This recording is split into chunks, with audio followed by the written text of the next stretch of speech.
Hello and welcome to Cast Me to Hell with me, Robbie. And today I am rejoined by Charlie Menzies from Parable Games. So welcome back to the show, Charlie. Hello again. Thanks for having me once more. That's all right, man. It was a great time last time, and I'm always, I think I'm quite a big fan of Shiver, so I was keen to get you guys on for running this new feature. So I'll jump straight into it. So when we had you on the show last time, you did kind of tell us that you had some ideas for Shiver in the pipeline. I think we tried to squeeze some stuff out of you at the end. But what made you settle on the double feature, the blockbuster and the slasher double feature? So for us with this new set of expansions for Shiver, what we kind of wanted to do was have a look at both ends of the horror spectrum. I think last time I was on the podcast, I probably mentioned of kind of how I feel about horror, of it being a very broad church that includes a lot of fans, with kind of different elements of subgenres kind of being broken up massively. But the thing with horror is that there's such a massive scale of intensity as well, of kind of like there is usually a line that people do not cross, in terms of like where their horror sits. For some people, that's like in the Saw territory, blood, guts, everything. Yeah. Their line's kind of very high up on the horror tolerance. Whilst others, it's a bit lower, like too many jump scares, and they're piecing out of the cinema. That's it for them. So for us, is we kind of started thinking about what subgenres would we like to explore, what subgenres would our audience like to explore, and also how could we have a look at those kind of two different ends of the spectrum of a slightly lower horror kind of entry point as well as a kind of like die hard kind of horror entry point. And that's where we landed on blockbuster and slasher. So to explain blockbuster first a little bit, blockbuster, the idea for it in terms of tone is pictures of like Spielbergian peril is how I've explained it. It's low on gore, like low on kind of like anything kind of too splattery, but there's a lot of tension, a lot of peril, monsters and beasties for your kind of characters to get gobbled up by. Nice. And still some element of horror. I mean, when I was a kid, the Velociraptors in Jurassic Park terrified me. And so did Jaws. I didn't swim in the deep end of the pool for months. It was, and that's where Blockbuster sits, because I think what we wanted to explore with that is that even in these big pictures that people go and see at the cinema, loads of people say, "Oh, I'm not a horror fan," but horror is everywhere, just in different levels of distillation.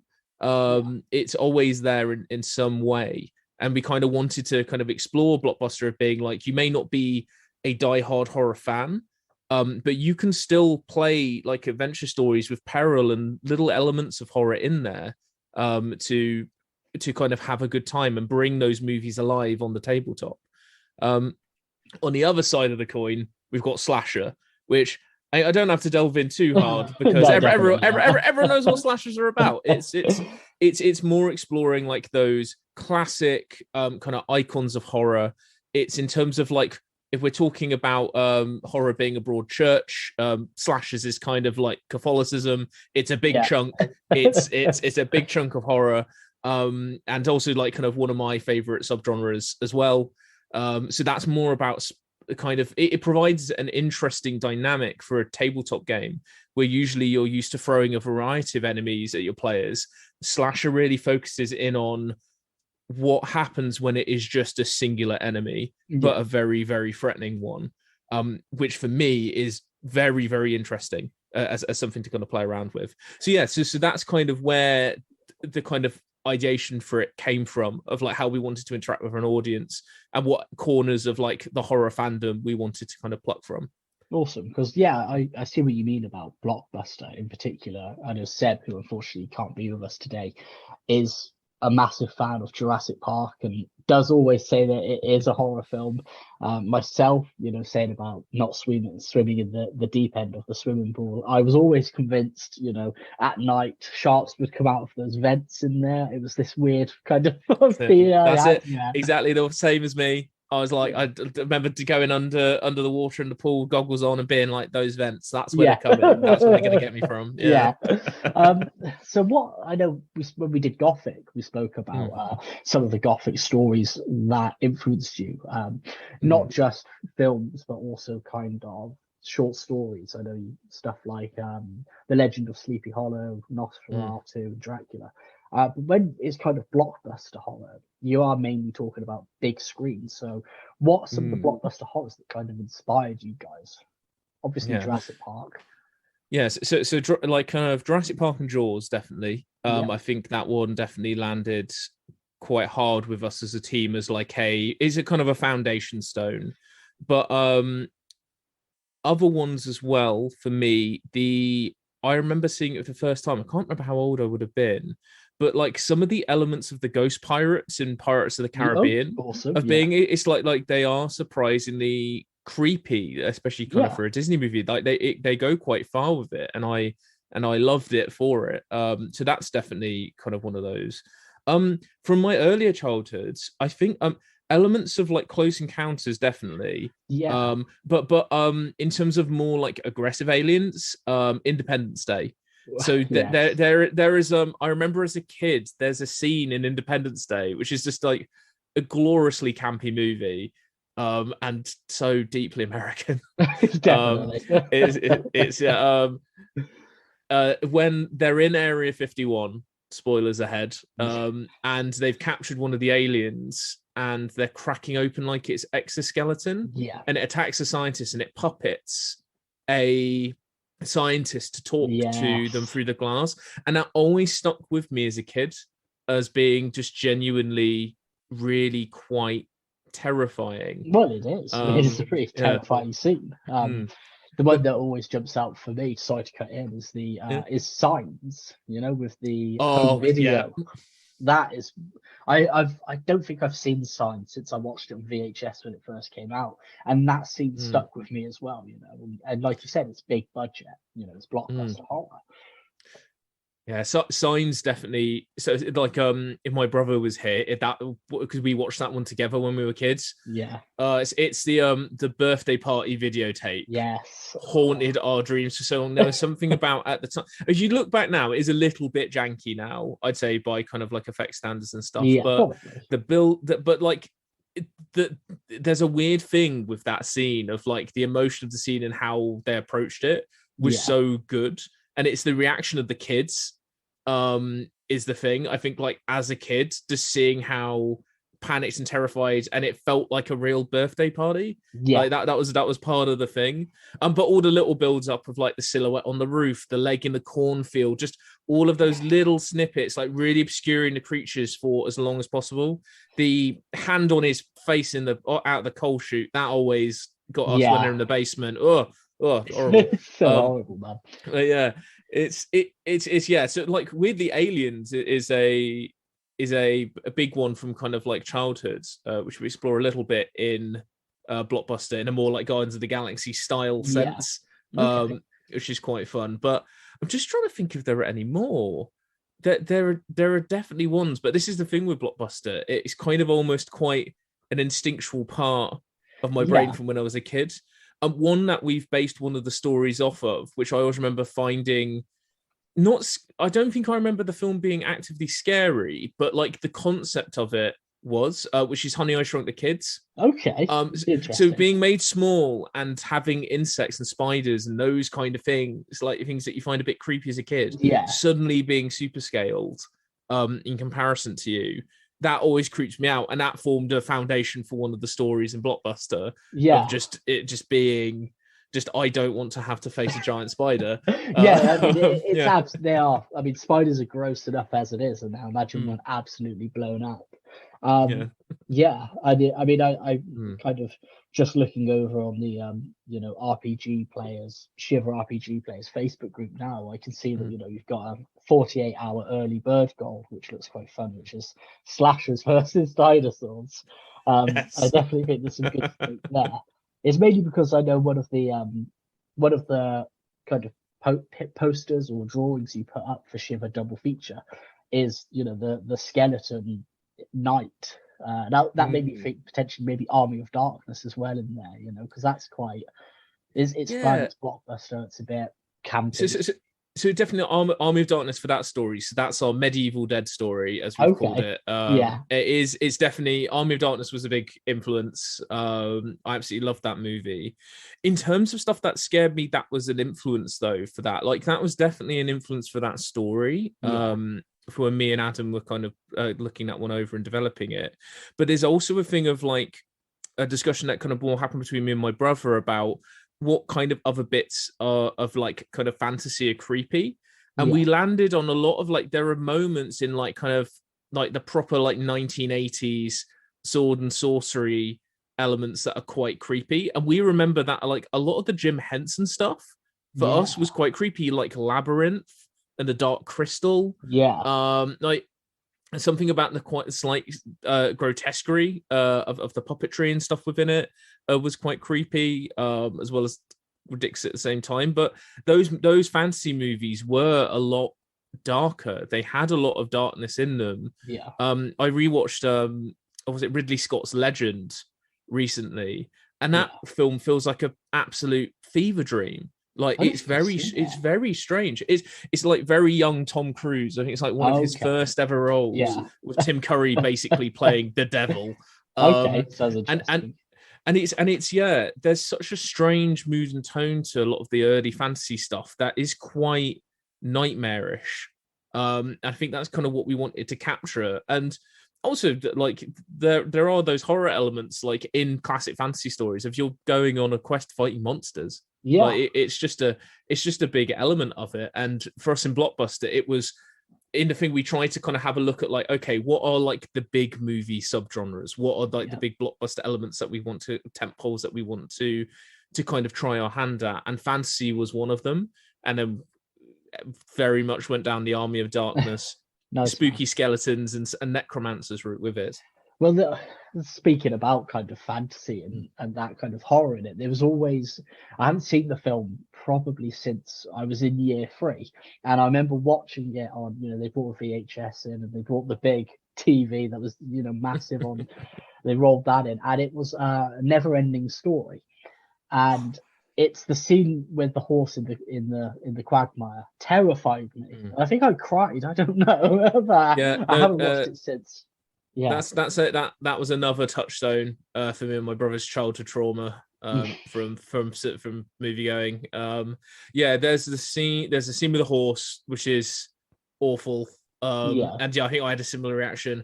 There's also like a very creepy animatronic like wolf from what I remember. Like that's hunting them through the forest at certain points. And it's but like that really, I think that scene with the horse evokes like that element that I think Legend has as well in places, that almost nightmarish dream logic feeling that's it. Of that era of fantasy. That was just like, man, like people think this is for kids, but it is grimly dark at points. It's awesome, man. I'm kind of shifting gears a little bit to slasher.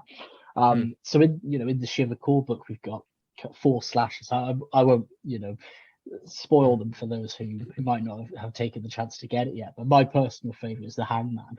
I've kind of read a lot about him and how he plays, and I'm looking forward to getting him stuck in.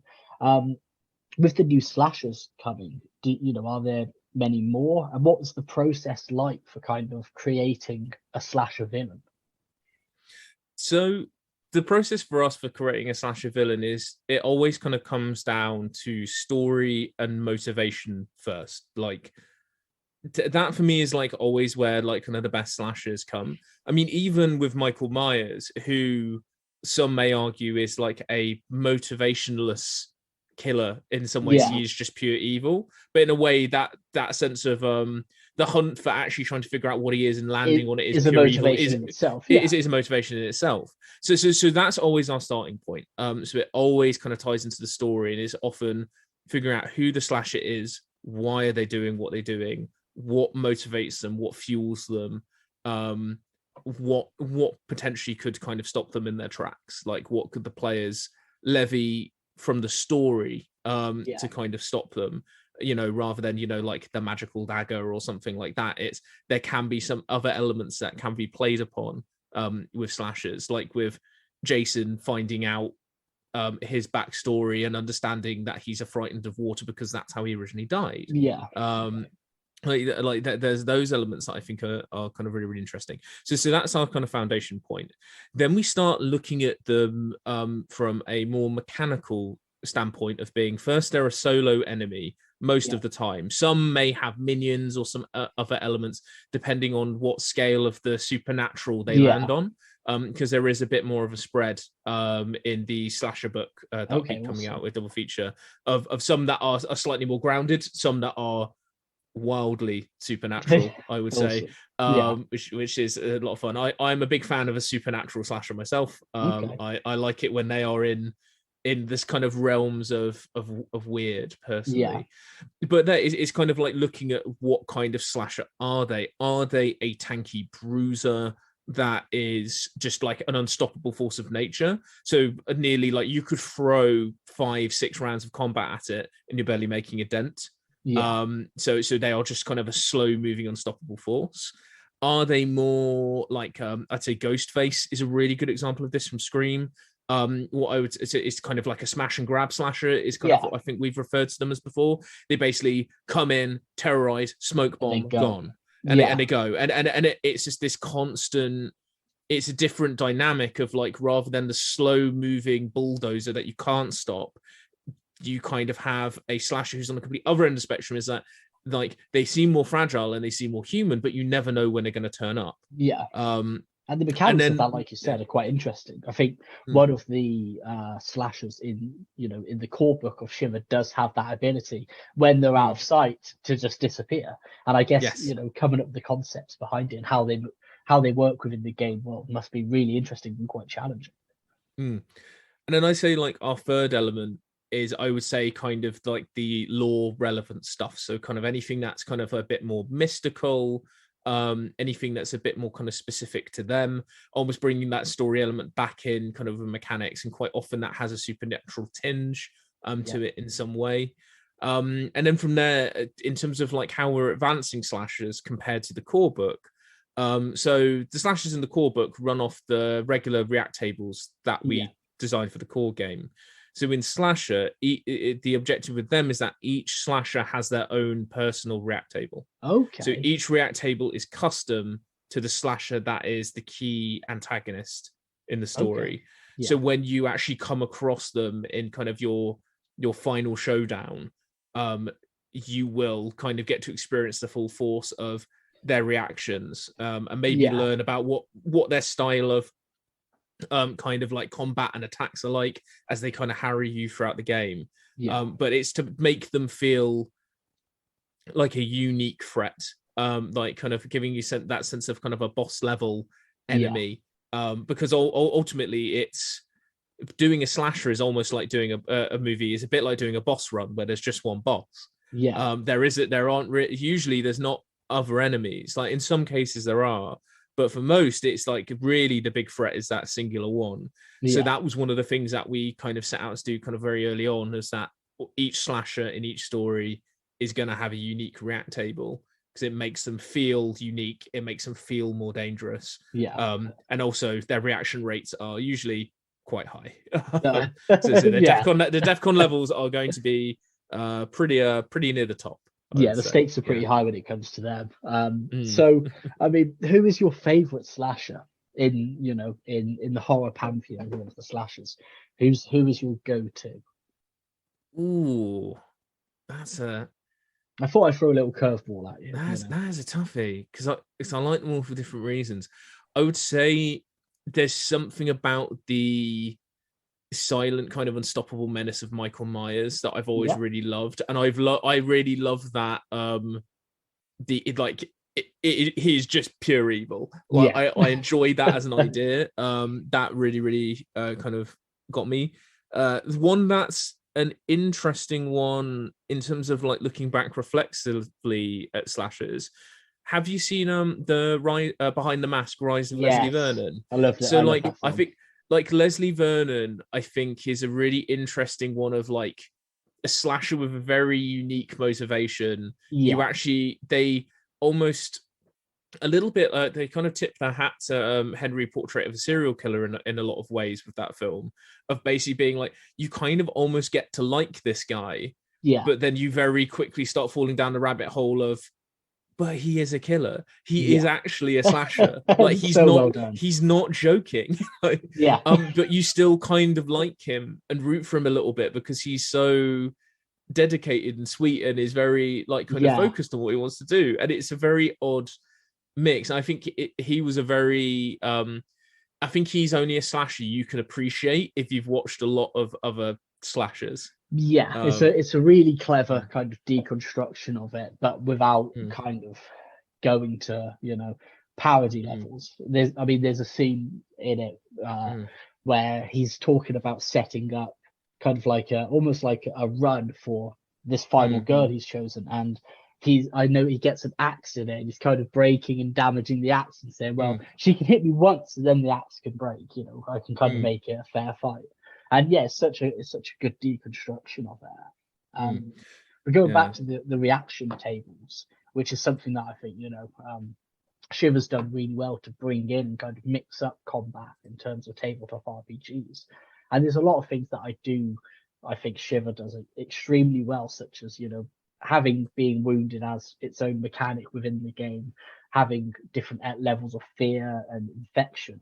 Are there any new gameplay elements being brought in with Double Feature that you can tell us about? Yes. So each side of the coin, so Blockbuster and Slasher, have a new mechanical arc, I would say, that's being brought in. So Blockbuster, and they're all designed, their main focus is to link singular stories together in a unique and interesting way. Okay. That means that like continuous play is kind of rewarding, and there's kind of more elements and nuance to it. So on the Blockbuster side, we have Shiver's Road to Stardom, where the idea with Blockbuster is that you're actually, to help lower the fear tone even more, you're actually kind of engaging in a bit of a meta game of that you are playing an actor who's playing in these movies. So the horror, the kind of the spooky kind of blockbusters that you're in aren't actually happening. You're an actor playing in a movie is the idea. Yeah. So if your character dies, your actor lives on. Yeah. And the idea is that in between each session, award season rolls around, and you can get positive awards or you can get negative awards that are going to alter your performance, and you can potentially be better or worse in your next movie that you're doing. Oh, wow. And there's also a little meta narrative that goes underneath of that. As the actors on the studio lot, there's something mysterious going on, so you get to play as your actors potentially in little mini stories in between, as you kind of connect the dots in a bit more of a mystery kind of investigation, which definitely has a horror bent to it. So on the slasher side, the book's called Generation Murder, which is a bit of a clue to what the kind of mechanics are. So I've created something that's called the inheritance system with slasher. So in slasher movies are deadly. It's quite likely that, you know, a certain percentage of the players and their characters aren't going to survive. So we're kind of thinking of like, well, how can we make kind of like continuous play feel kind of rewarding and interconnected if people keep dying all the time? But we notice there's a certain trend kind of with slashers of that quite often, in terms of like the people who are targeted, the kind of how the stories progress, it's kind of kept in the family. Okay. So what we decided to do is, and Halloween was a big one for this, kind of speaking of all the Michael Myers stuff. And our writer, Adam, who's been working on Slasher and Blockbuster with me, he's been doing kind of writing the stories. He's doing a fantastic job. We had a big conversation about this when kind of like discussing the inheritance system, and we both love Halloween, and he termed a phrase for what the new David Gordon Green Halloweens are, of being a requel. Of like, you're kind of almost taking a story, you're moving the generations forward, you're introducing characters who are linked, but moving it forwards, but still having echoes of the past connecting in. And it's like, and I've been watching those, like when I kind of came up with the idea for the inheritance system. So the idea is that with the inheritance system is you have a family tree. If you die, you basically select and create a descendant and you can pass on a certain number of things to your kind of descendant. Now, not all of those are going to be good. Like some are boons and some are not so nice. So the things that you can pass on is you can pass on artifacts. So quite classic inheritance stuff. So you can pass on your baseball bat that you used to kill the slasher before you died, and also wisdoms. So potentially, kind of in like Laurie Strode fashion, you have a granddaughter and you're worried that Michael Myers is going to come back. Maybe you stressed cardio or days at the rifle range and going hunting, and it actually manifests more as like a memory, an experience with that relative that gives you abilities, gives you boons, gives you kind of element, like kind of passive elements that you can use in that story as your descendant. However, there is a negative side to this of being kind of stuck in this almost prophesized chain of people who are going to be followed around by slashers. You do inherit some of the bad as well. So there is a trickle down effect with trauma, kind of with family. So you could inherit an element of familial trauma that's coming down. That could be anything from the kind of setting and constant worry that there's a slasher haunting your family. Maybe you're prone to having panic attacks, or you're nervous around certain things. So that's kind of what traumas manifest as. They're kind of certain elements that kind of work very similar to the flaws in backgrounds, but with a certain kind of bent to them in how they work. And then on the other side of that, there's fears. And the way that we talk about this is you choose your normal fear as you're building your descendant, but on top of that, you get an additional fear. And that fear should be something that you discuss with your director that came from the previous story, or came from the experience of your ancestor, and doing it that way. So, but the thing with this is that you could actually play through the story that's in Generation Murder, which goes across multiple decades. We have a prequel story in the early 1930s, then it jumps to the 1950s, and we run from the 1950s all the way up to now. Oh, wow. In terms of like different and exploring almost the different eras of slasher films through the lens of the decade that they're set. So you could start in the 1950s as like a kid or a preteen or a teenager, roaming around on your bike in the suburbs and survive all the way up to 2020s and be fighting a slasher with your cane as an octogenarian. Nice. If you're very kind of like survivor capable, but it means that you could play one or two generations, then pass on the torch. And I think the thing I will stress is that your character doesn't have to die to move things on to a descendant. You can't. This introduces a nice mechanic that we're calling quite literally retiring a character, because quite often it's kind of like when you hit your 70s, you don't want to fight Jason Voorhees. So it's kind of like it's this element of like passing the torch, kind of onwards, which is a big thing in slasher sequels. Like it's such a big thing that we noticed of like this passing of the torch to family or chosen family, like kind of like friends, or like kind of, you know, comrades that they've had in previous films who then become the main protagonist. It's that element. So that's what the inheritance system's all about. So you will potentially have a kind of character family tree sheet that you're filling in as you play different stories, going through, and you can see your lineage of murder as you play through. And I guess it not only adds kind of, you know, gameplay mechanics to it, you know, inheriting flaws, boons, all of that, but it also adds a lot of role playing to it, you know, because Shiver it's a tabletop role playing game, isn't it? So having a character, let's say I'm playing as somebody who survived in the 50s, and now in the 1980s session, and I'm playing with, you know, somebody whose father I was there when they died, and you know, you can have all of those kind of interesting role play stuff. So I think that's kind of a really cool way of doing that. Inbuilt story is kind of a thing for characters. It really builds character development, because there's all stuff about like kind of when you're setting up your next descendant, is one of the things that I stress in there is, what was your relationship like with your ancestor? Are you similar? Are you really different? Did you get on? Were you at loggerheads? And it can really, that friction or like similarities and cyclical nature of kind of stories within families can provide really interesting drama. And on the flip side with Blockbuster, it's exactly the same. You're playing as a character who might be who basically is getting typecast, and then you're also getting to play the actor who is potentially getting absolutely slated in reviews, and you're getting all the you're getting all the Razzies basically. And it's kind of like, how does that manifest as a character? Does it affect your performance in the films as you go through? Do you become more wooden? Do you become more I don't care kind of thing, or just improvise weird things to try and spice things up? Awesome. We've put mechanics as well of being like, do you go for a transformative like career change? So do you do the thing that we see now? Like, do you do a Bob Odenkirk and go from the comic relief to suddenly to action hero? Yeah. Because we have mechanics in there for like, I want to shift what I'm doing with my career as at like certain moments if you get a bad review.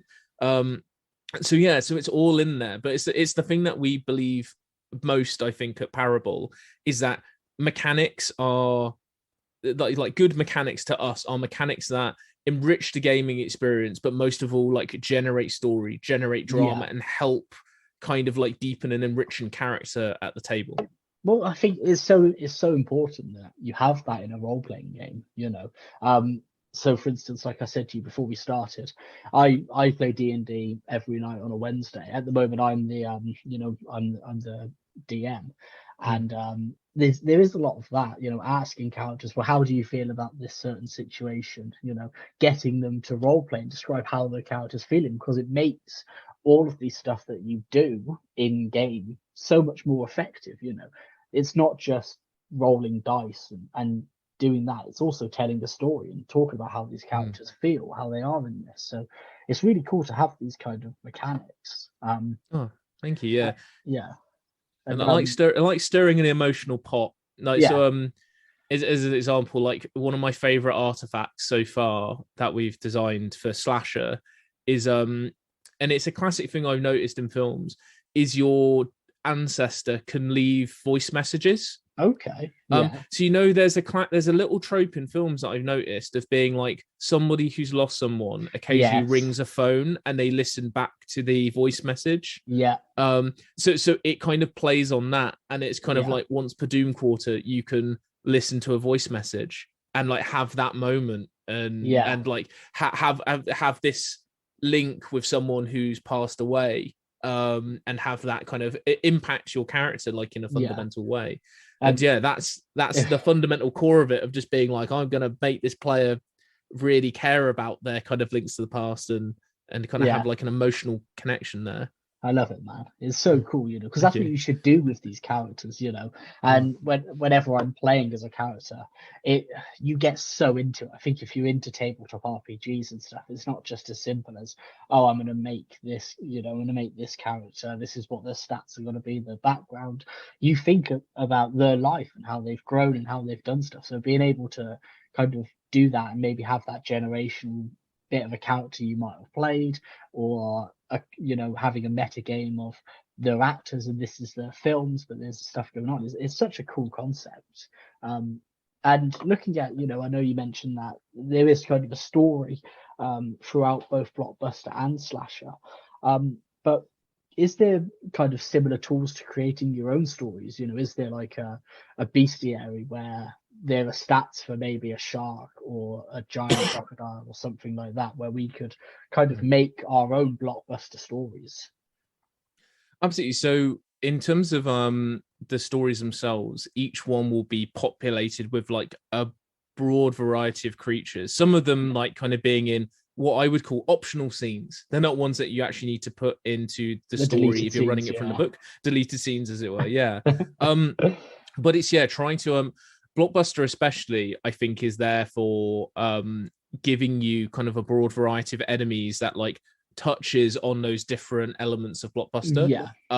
In terms of like kind of like a big block bestiary at the back of the book, no, it's all populated throughout the story. Cool. But the thing that we encourage is like, if this is something that you like, pull it out and put it elsewhere. Like it's trying to design stuff like the way I always think about things is kind of, I want this to like be a satisfying story to play straight from the book, but also I get really excited when I see players basically be like, I really like that enemy, I'm going to pull that out and do a whole story about them, or like mix and match stuff. And that's kind of the ethos that we've had with it, of that we didn't want to just give like a big load of enemies and go, here you go, Yeah.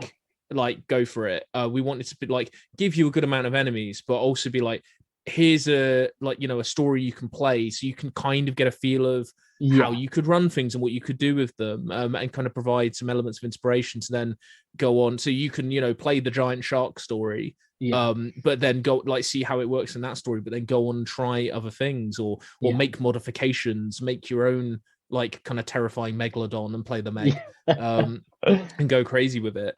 And with slasher, there's going to be a lot of advice in there about building your own slasher. So that's kind of one of the more mechanical sections, is talking about like react tables, talking about different styles of slasher, digging into the genre. So that kind of conversation we had about, you know, like kind of like the slow moving, like Immortal, those elements. So that's something we're talking about in the book as well. This kind of like, how do you approach making that? And that combined with the how to make your own enemies in the core book, it's kind of just more advice that's less general. It's like it really digs into the genre, our kind of like love for the genre, and what elements you can pull. So if you have an idea for a slasher and you've got a rough idea of how they behave, we can identify it, figure out where it fits in within the kind of canon of genre, a canon of slashers, and give you a road map to making that slasher a reality very quickly. Yeah, well, I guess it kind of goes into the open gaming license in a way, which I think we spoke about before. And obviously Shiver does have its own kind of developing community on Reddit and Facebook. And have you seen much use of the open gaming license, or have many people kind of got to you about any one-shots or stories that they've kind of fed back? So I know I've actually got my Discord here, so I'll just open it up. There was definitely someone in the creative space who was who's looking at doing like their own Weird West. That's it, the Dreaded West. Yes, I saw that. I saw the Dreaded West. Yeah, like doing their own Weird West. Just a note, I would love to do a Weird West setting in the future. That potentially might be in the cards at some point. But I'm very excited that someone's already identified of being like, oh yeah, we could really play Weird West with this. So I'm really looking forward to kind of seeing that. I've got some friends who are like kind of who have like helped play test things like that, and they've gone away and they've written stories and I've played them, and I think we're looking at, like, I'm kind of giving them some pointers to polish those up, so we might help them get those out into the world very, very soon as well. So I'm sure they won't mind me kind of mentioning kind of like roughly. So we've got one that is all around a kind of spooky lighthouse in the 1920s, kind of in like isolated Scottish islands. And my another friend has come up with one that's kind of all like in the Arctic. There's something very strange kind of going on, and it's kind of very like kind of weird science kind of type stuff, and it's like very, very, very interesting, and it's just very nice seeing. I mean, just like looking at those, you've got like 1920s like folk horror, you have Weird West, and you kind of have like modern, like something kind of close to like Annihilation, in kind of tone, and it's just seeing the vast amount of things that people are doing, in terms of, and like the vast areas of like the all the little subgenres that people are like delving deep down into is just very, very satisfying, and we're hoping we see more of that. What I'm hoping is that we'll see some third-party content released, and then I hope that will open the floodgates for people of being like, see, because I think that's always the thing with a system, isn't it? If you see the first written example that somebody's published and put up on drive-through and it's being shared around the community, then it's like, this is awesome, I can do this too. It is a reality, because at the moment we're still very early on in Shiver's journey as a system, and where I'd love to get to is kind of where D&D and Call of Cthulhu are at with the Miskatonic Repository and the Adventure DM's Guild kind of like thing, with like and just kind of have that community that's like making their own stuff, and kind of finding their corner of horror that they love so much and making games for them, because that's the thing. I think it's so accessible, and like you said, there's so much scope within horror, and as you said earlier, it is a broad church. And I mean, the core book itself has I think that the classes are fantastic. You know, going through the fool and the weird and the warrior, and then thinking, well, actually, the warrior could be, you know, a 16th century vampire hunter, or it could be, you know, a high school jock. There's so much scope there for what these things could be, that it's you're not tied down to one particular setting, and that's why I'm kind of really excited to get into that. And that kind of brings me quite nicely onto our next question, because I believe you're one of the lead writers on it, aren't you, Charlie? Yes, so I've been lead writer for the core rule set. I'm the lead writer for, and I was for Gothic as well. So for the 2 Gothic books, for Blockbuster and Slasher, we have a slightly different dynamic. So we've brought on Adam Holloway, someone I know is a very talented writer. So we trained together at university in script writing, and his knowledge of slasher films. So Adam is the person I credit with getting me into slasher films. Nice. He's incredible. So I think the way that interacted with him on Twitter. I think you follow. Yes, I think you have. Yes. He's more active on social media than me. I'm a bit of a Luddite sometimes, but yeah, no. So in terms of the way that kind of Shiver, Blockbuster and Sasha have kind of like worked for the books, is we discussed and brainstormed, like Adam pitched ideas, like so I kind of threw out those mechanical arcs that we're talking about multi-generational story that's interconnected for Sasha, and for Blockbuster this idea of like a studio's like life of like a bunch of movies that they're outputting, and they're a bit shady.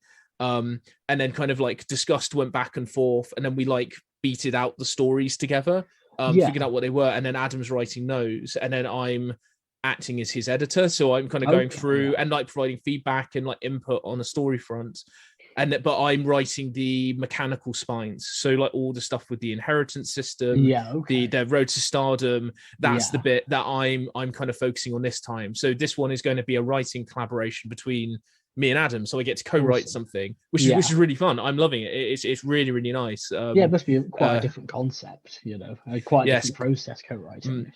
Gothic was very, I am, locked in a room with my ink and quill, scribbling away like a mad Gothic author is what it felt like, producing that massive tome. But now it feels, I mean, I love collaborating in general, and Adam's been a regular collaborator of mine for a while, so it's been a really nice experience of bringing more people kind of into the Shiver fold and working on stuff together. So that's kind of how the kind of behind the scenes on how Blockbuster and Slasher are being put together.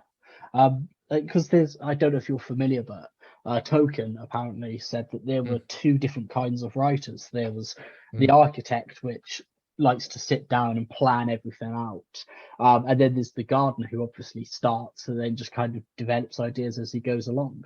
And I was wondering, when you are writing these, or you're coming up with the concept, is it that you think about exciting encounters and then how you're going to bring it all together, or is it you start, well, actually maybe you've looked and you've researched about Gothic influences or Blockbuster influences, and you sit down and kind of just write it and see how it grows? I'm a bit of a mixture sometimes, but I think whenever I'm starting a project, I tend to be way more of I know a lot of my kind of old screenwriting friends will agree with this, very much more of an architect. I was always the one who would step back, and I would, kind of sort out the beats of my story, figure out the overall structure and shape of it, and then start writing.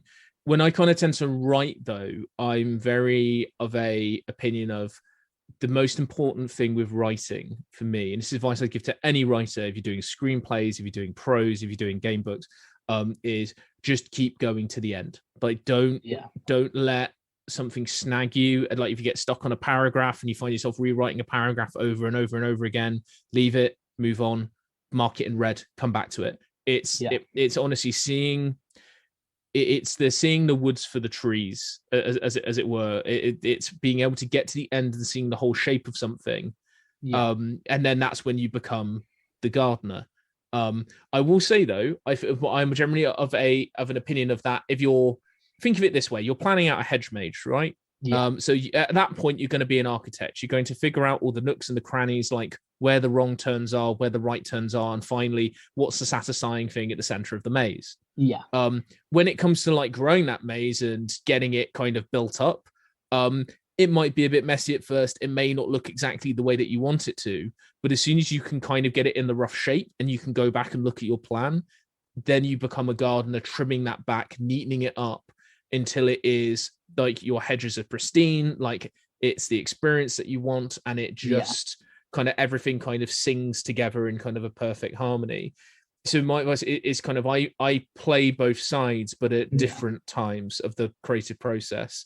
Although I will say for blockbuster and slasher, it's been quite interesting because obviously I've been very much an architect at the start of the project, and then a gardener for someone else's work, which has been a very different dynamic. But in terms of kind of the hedge mage kind of analogy, that's very much how I did Gothic, and that was also combined with another unique thing of that I would write stuff out roughly. So I'd plan stuff, write stuff out roughly as what I tend to call a vomit draft. But then I would say this, if anyone's aspiring to be kind of a games writer, I would then play it. I would test play it with people, because then I could kind of a lot of test playing, and just kind of, because then you can see the bits that are like are working, the bits that aren't working, and then also like sometimes like your interaction with players, they just do something or interact with something in a way that you never really expected.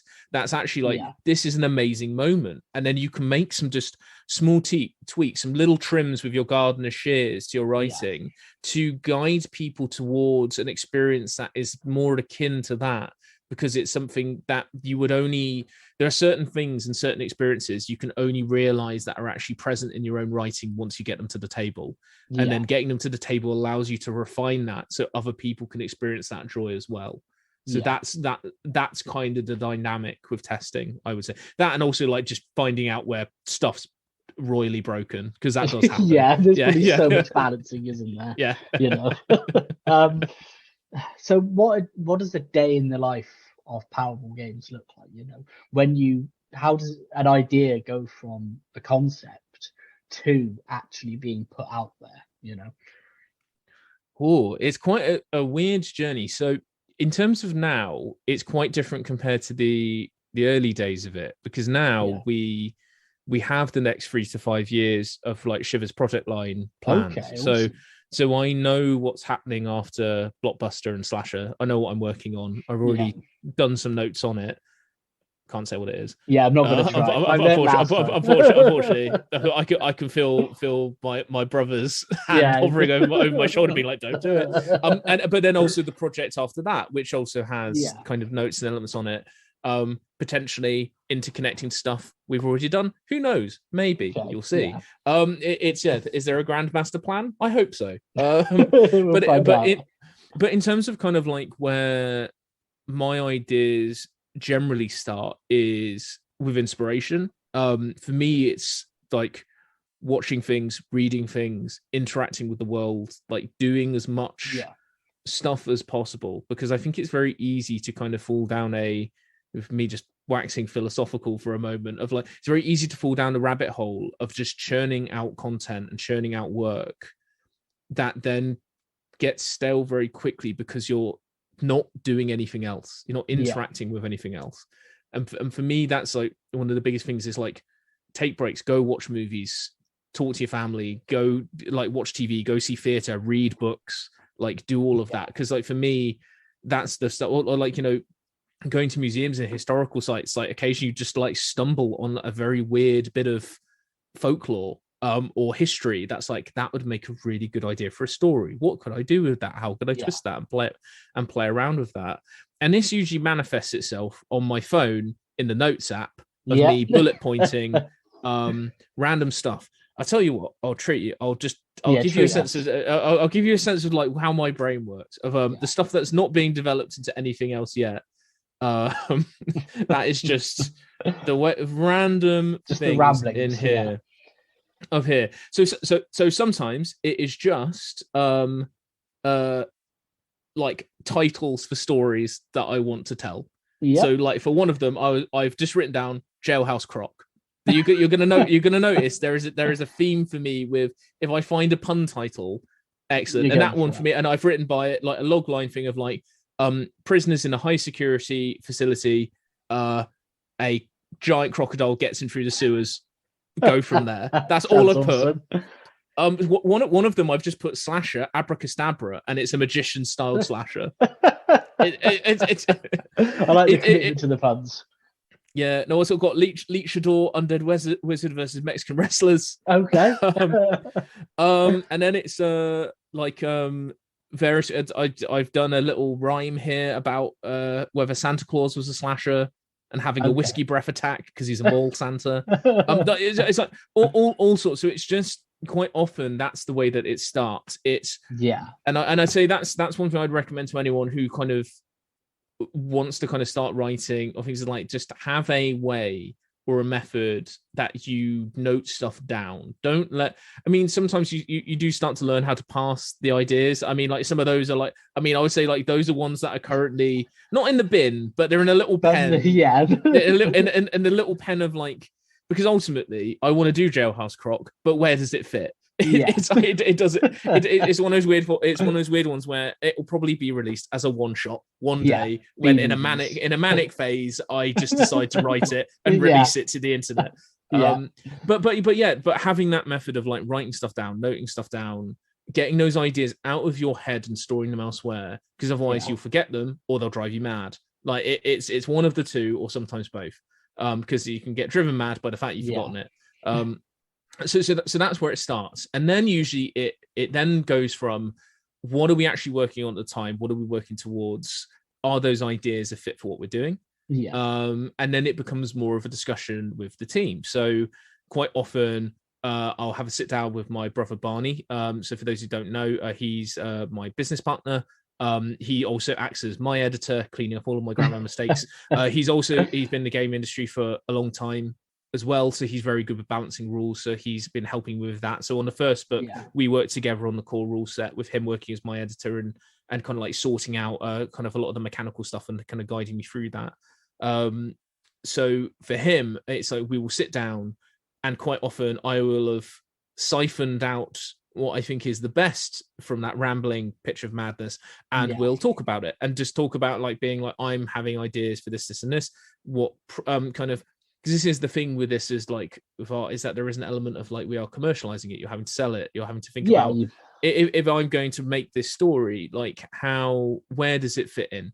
So this is where the Jailhouse Croc element comes in. That's why it's still there, and I'm happy talking about that one because it doesn't really fit anywhere at the moment. But when we have a bit more of a robust system for one shots, then it would. Then God damn it, Jailhouse Croc will be a thing. And I need to get off fixating on Jailhouse Croc and move on. But it sounds like a kind of straight to Amazon Prime movie featuring Dolph Lundgren kind of vibe. I'm really into it. Exactly. Like I think that's almost like what I need to do is just create a collection of one shots that is basically called straight to VHS. Yes. That's kind of where my brain's at with those.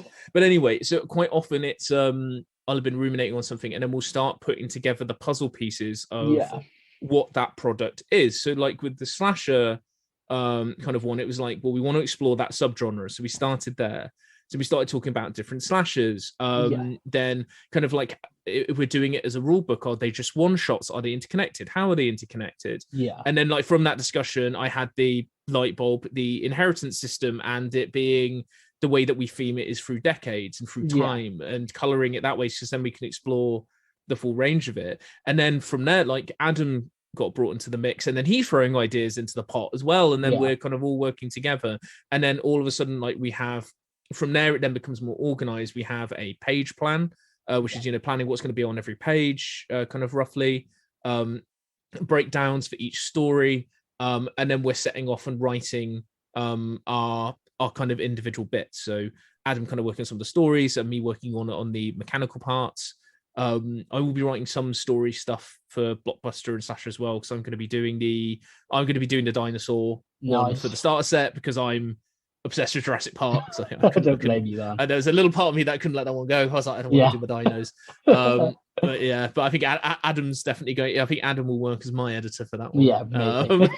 To make sure I don't go too far off the dinosaur rails.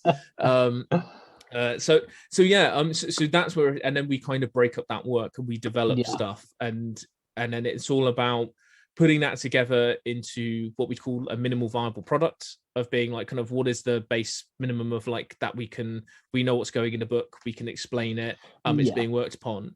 And then that's when you get to your crowdfunding territory. You put that together. We get some of the sample art together. So obviously Ben has been brought into the mix at this point as well. We've started talking to him about art. So like one of the big things is that although it's all in Ben's art style, there are quite big discussions that happen with every book about how art's approached. So with Blockbuster, it's more bright, it's more colorful, it's more evoking the films that they're from. In terms of palette, is a palette and tone. With Slasher, the way that we've approached it, which some of you may have guessed from seeing some of the bits of the art so far that we've done in advertising, each bit of art we decided upon was going to be inspired and styled in the medium that it would have been shot. So in 50s, it's like the dawn of like dodgy colored television with scan lines. 80s, it's the RGB separation. 1930s, it's kind of all slightly sepia toned and film scratched and grained. So there's a more tactile kind of texturing and feeling to the time period that it's in. So that was another discussion that we're having, that we had in the process. And Ben's art is incredible, isn't it? You know. He's incredible. Like I think he's gone from strength to strength. Every drawing he does, every illustration he completes, it just gets better and better and better. And I keep throwing crazier and crazier stuff at him. I mean, also we're just throwing a mad. Just today we were talking about a mad scene for the starter set, which I won't spoil, but he sent me back some pencils for that, and I was like, this is just incredible that I can just throw out these mad scenes, and now they're here. That's what drew me into it. You know, it was just some of the drawings of it, you know, and I think it was early when the first campaign might have been going. I just somehow, you know, saw this thing called Shiver, and I saw it was I think there was kind of a jock guy with an axe, and then there was also, you know, like a drawing of like a werewolf and some kind of werewolf hunters, and I was thinking like this system is in it. I was trying to get my head around it, because it's almost like for instance, if you play D&D, which I do, then D&D is a fantasy setting, if that makes sense. So everything that you see will be historic. It's not often you see it cross the line and, you know, you see D&D in a modern day setting. You might have to, you know, if you want to play guns in D&D, you might have to adapt 40k or something like that, you know.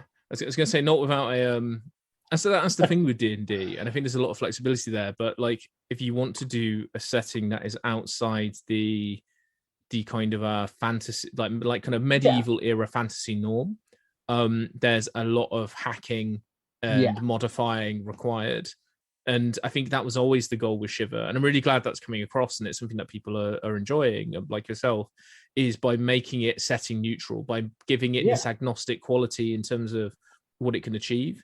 It does mean that you can be like peasants or knights fighting demon boars, or you know, like the jock, his cheerleader girlfriend, and the nerd fighting a slasher at high school in the 1980s, or being Ripley and shooting off to fight the xenomorph on LV whatever the planet number is, like in the far-flung future. Like you can do it all, and that's I think that to me it came from like not trying to kind of, you know, capture as many players as possible. It was more being, that's what I feel about horror, is that horror is everywhere. It's in every subgenre. It's in every corner of time and space.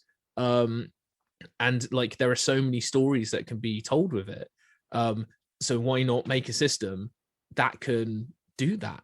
That can explore that, and then that's what all of these books are about now. That's what the expansions are about. Is we see it as being deeply modular, the core system will allow you to run anything. You could run as you know, you can run a slasher story with the core system, but the idea with slasher is it's giving you more tools, it's giving you the inheritance system that you can plug in and basically enrich that subgenre corner for yourself and your players. And then, but it doesn't mean, but then with the inheritance system, it's like if you want to tell go back to medieval England and like talk about let's say a family tree of knights, like Game of Thrones style, that's being haunted and harried by monsters across multiple generations. With the inheritance system, you can do that as well. Like it's this idea that we're giving an example for something mechanical that's fully modular. Like you don't need the inheritance system to play it, but it opens up new story opportunities for you to explore and new ways to tell that story. So I think that's the thing that interests me the most, is how we can change and like explore new approaches in storytelling at the tabletop. And usually that kind of comes from new mechanics.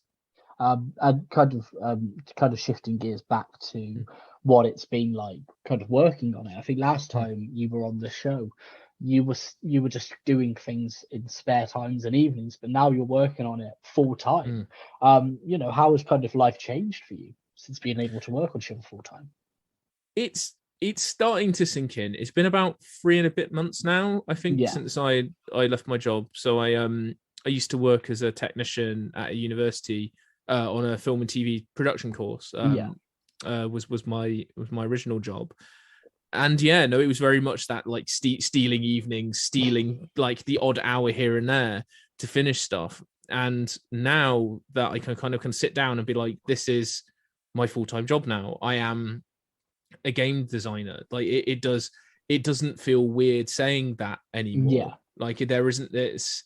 It's something that I think I felt quite strange. I think there is obviously a different air of stress around it, of being like, I have to make sure this needs to be successful, it needs to pay my bills, like that. That is a bit of a dynamic change, but I wouldn't trade it for the world, because it gives me more time to kind of actually think about the work and really dig into it and not feel this overwhelming pressure of kind of like trying to juggle kind of multiple balls in the air.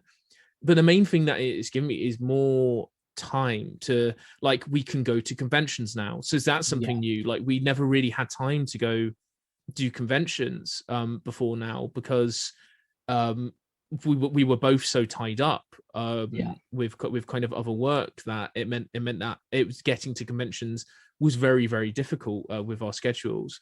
But also there's other stuff now of like, I can interact with the community more, which is kind of like, because ultimately it would kind of come down to it of like, if I get home from work and I've got 3 hours spare, that's going to be working on the game so I can release it to the community. But kind of interacting and kind of building that community is difficult when you have less time. So that's been a really nice element, and seeing that kind of organically grow. But it's just having that space to really create and really plan stuff out far on ahead and I think that's now why we're just like, Shiver has a long sustained future for us in terms of what we want to do with it. And as long as people still like what we're doing, they still kind of are playing the game and are enjoying it, I mean, I'm gonna keep going. Awesome. And that's the thing. And it's I to be honest, I wouldn't want to go back to anything else. I'm absolutely loving it unabashedly. It is. That's what you want, isn't it, man? Yeah. I think that's anything. Yeah. It's a bit of a dream. I will say that it's that satisfying thing of that the road to get to this point has been long. Is what I say. This has been kind of like 5 or 6 years of just like that stealing time, as it were, from other things and making sacrifices. Because when you're doing this kind of stuff under a full-time job, like, is again just more advice for if this is a route that people want to go down, is that in order to kind of get stuff out and get stuff done and stick to deadlines that you set to yourself, there will come a time where you do have to make sacrifices. The odd party you can't go to, the odd thing that kind of happens that you need to kind of prioritize it over something else. But ultimately it is to kind of not put people off, to encourage people, is that like, ultimately, like when that kind of comes due and that hard work pays off, like you all of a sudden it's like it is successful enough, it is sustainable enough that is your thing, that you've put that work in to grow something, and then see it flourish, and then be able to have that as your sustainable like life. That's something else. I mean, it's incredible to be able to do that, isn't it? Yes, no, it's crazy. But yes, so anyone kind of wanting to create stuff, honestly, like get out there, just start throwing stuff out there, and kind of seeing what you can kind of create. Because I want to see it. I want to see more stuff being made by indie creators. Like the indie scene is thriving so much right now, and there's so much interesting stuff out there. I'd say, and I say there's so much support, and the kind of community is just growing and growing and growing. I don't think there has been a better time to get into this space creatively. No, and I think, I mean, going back to D&D specifically, but D&D's had such a massive boom in the past couple of years that more people than ever are playing tabletop RPGs.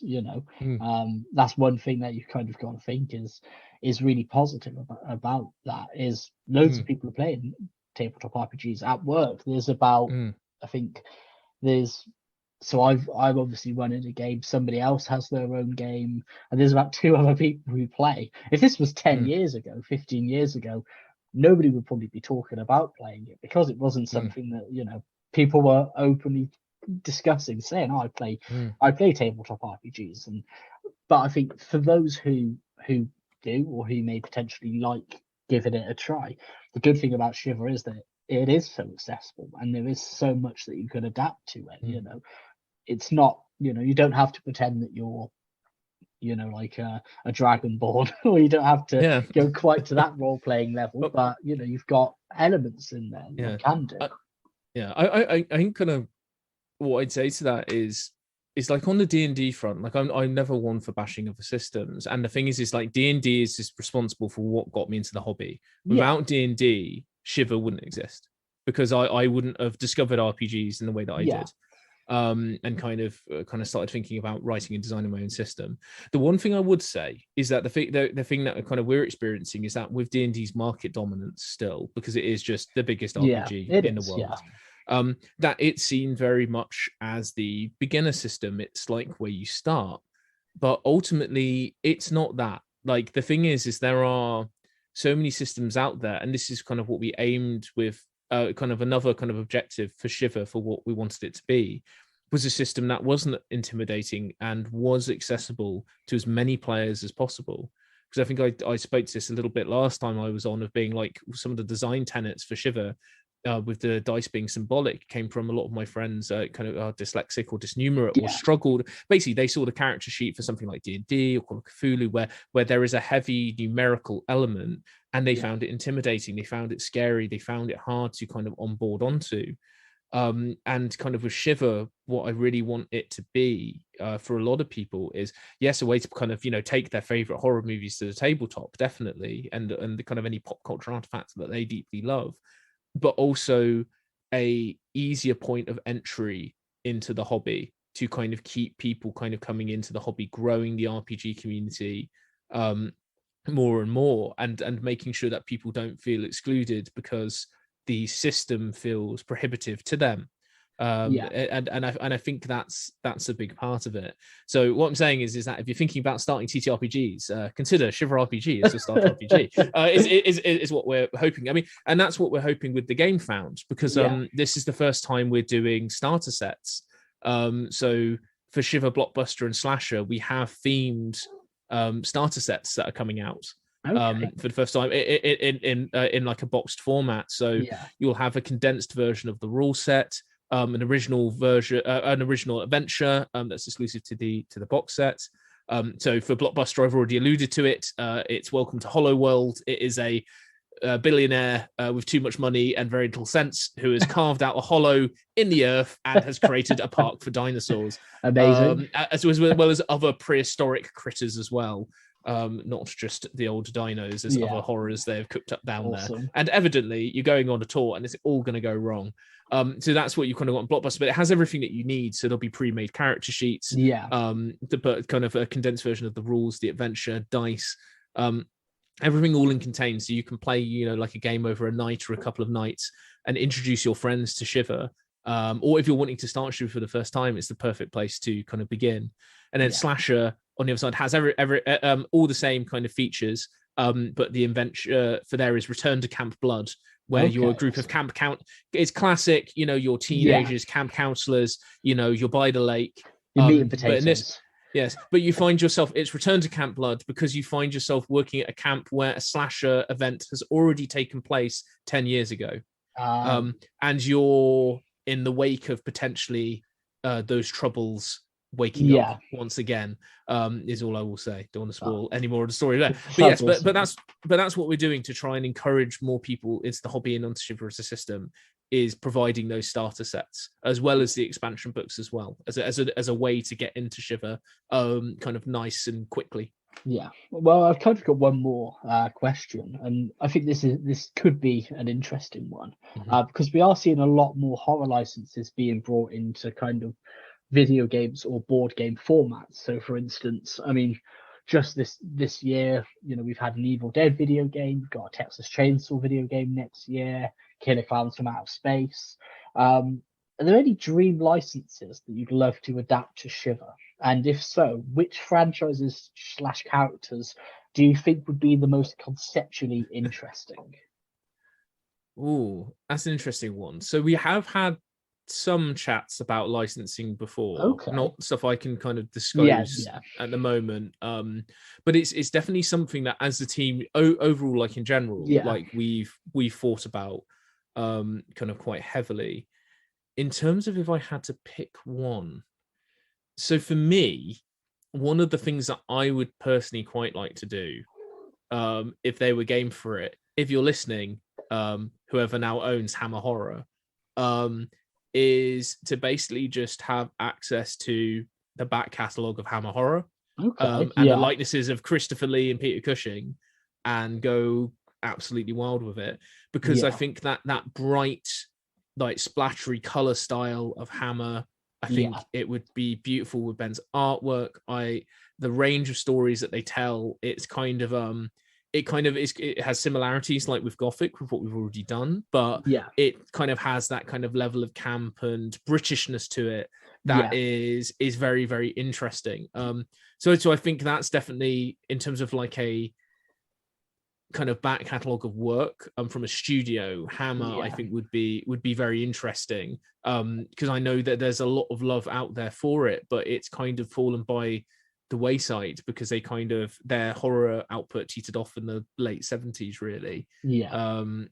But I know that there's lots of kind of fans out there. If you've not seen the original Christopher Lee Dracula, go and do it. It's great. It's so much fun. It's a classic. In terms of individual films, my favorite film is The Thing. Like John Carpenter's The Thing. Absolutely. I know there's been ball games of that as well recently, and I have so many ideas circling around my brain for kind of what I would want to do with that, other mechanical elements that you could introduce with the assimilation and all of that. I think that would be an absolute hoot. And also like with the resurrection of Predator with Prey recently, I would love to approach doing a Predator book that would be interesting, that kind of like develops where we've gone with Slasher, because in a way, to me, the Predator is a slasher, but just sci-fi and on steroids. And I think like that, and Shiver, in the way that they've gone from, there's futuristic Predator stories, there's modern day Predator stories, and that one was set in the 1700s. Some might say Shiver might be the perfect system to do that. So because I would love to do that, of almost taking a iconic horror character like the Predator, and showing those stories. I mean, I saw people saying after Prey, they were like, we want to see a Ronin fighting the Predator in feudal Japan. And I was like, it's like if they want to talk about the license, I'll happily go for it, because that sounds absolutely fantastic. So yeah, I mean, to be honest, I think I could probably just keep listing. Yeah. Is the problem with this? Yeah, that's it. I mean, I always thought Nightmare on Elm Street would be a really interesting concept to do in a Shiver game, because you've got kind of how would a dream world work? How would sleeping work? The fact that he isn't so much of a traditional slasher, you can have elements of shape shifting, but then also shifting the environment and playing with potentially, like you have a fear system in this and characters listing their fears, being able to play around with that kind of in a way that, where the director can actually go, this is kind of the room that you're in now, and this is how things are playing out. I think with Freddy, like kind of doing Freddy Krueger would be, I think it's a given. It'd be an absolute dream. Basically, anything Wes Craven's done, I think, would be an absolute dream. But like Nightmare on Elm Street, absolutely. I mean, the way I kind of see it in my brain for that, and hopefully no one gets the license and sweeps this out from underneath me, is that kind of the way that Freddy works, is that he does prey on people's individual fears, and in different realms represents a different way. It's interesting you mentioned shapeshifting, because that's probably what I would do, is that like you give Freddy a stat block that's actually quite weak in the physical world, but then for different styles of nightmares, he is a different style of enemy each time, that's dependent upon the fear. And you do it that way. It's still the same flavor, it's still the crude jokes, but mechanically it's an enemy. It's changing up all the time. And sleep mechanics, dream mechanics, like characters trying to stay awake and solve the mystery, because it gives you a very nice, like, interesting flow of gameplay, doesn't it? Of like, you have like the waking world and the dream world, and you're trying to, and basically the more you go through the story, which we could definitely explore like a Doom calendar or Doom clock, you're trying to stay awake, and staying awake gets harder and harder and harder. So you slip more into the nightmare realm more often, again and again and again, and it just ramps up and up and up. So that'd be absolute dream. I'd love. And if you wanted to go the Dream Warriors route, then you can have the characters' classes, what they're like in the physical realm, and then when they go into the dream realm, do they get separate skill trees and different attacks and stuff like that? So I think there's so much scope there, man. Well, I guess that kind of wraps it up. So thank you for for joining me, Charlie. But where can our listeners find Double Feature, and where can they go to support this next adventure? So Double Feature for Shiver will be going live on GameFound on October 11th.